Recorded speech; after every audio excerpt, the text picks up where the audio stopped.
In ancient Rome, during the time of the Roman Republic, there lived a man named Julius Caesar. A brilliant general, statesman, and leader, Caesar had risen from humble beginnings to become the most powerful man in Rome. Under his leadership, the Roman Empire expanded, and he gained both admiration and fear from those around him. His conquest had made him a hero to the common people, but his power also made him many enemies among the Senate and the Roman elite. Among his close allies was Marcus Junius Brutus, a man who was both Caesar's friend and, for a time, his confidant. Brutus was a senator, born into a noble family with strong republican values. Though Caesar had once forgiven Brutus for his father's betrayal of the Republic, the relationship between the two men was one of respect and trust. Caesar saw Brutus as a symbol of Rome's future, and in return, Brutus admired Caesar's strength and leadership. However, as Caesar's power grew, so did the resentment of those who believed that Caesar's ambitions were threatening the very foundation of the Roman Republic. Some feared that Caesar intended to crown himself king, thereby ending Rome's long history of republic rule. They believed the republic should remain a system in which no one man could hold such unchecked power. A group of conspirators, including Brutus, decided that Caesar must be removed for the good of Rome. They plotted his assassination, intending to strike during a meeting in the Senate. As the day of the plot drew near, Brutus was torn. He had a personal bond with Caesar but also felt duty-bound to protect the Republic.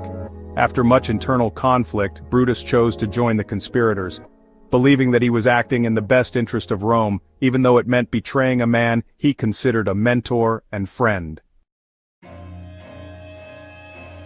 On the fateful day, March 15, 44 BCE, Caesar entered the Senate, unaware of the conspiracy that awaited him.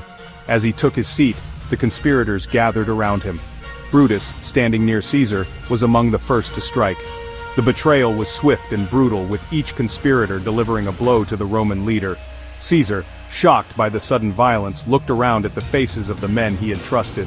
His eyes finally met Brutus's.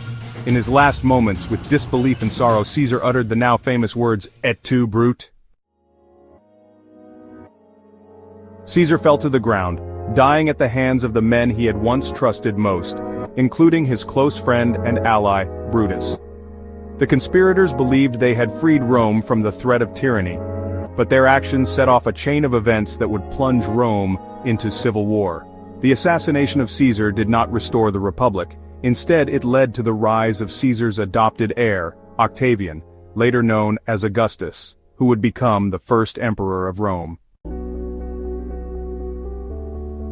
Brutus, despite his high moral intentions, was eventually defeated in battle, and the Republic, once so cherished, was forever lost.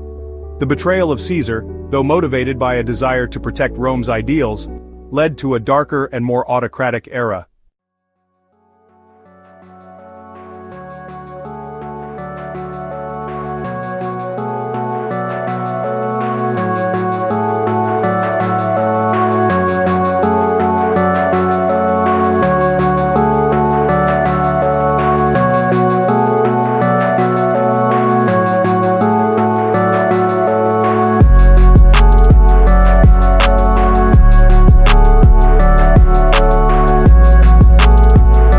For more inspiring and moral stories.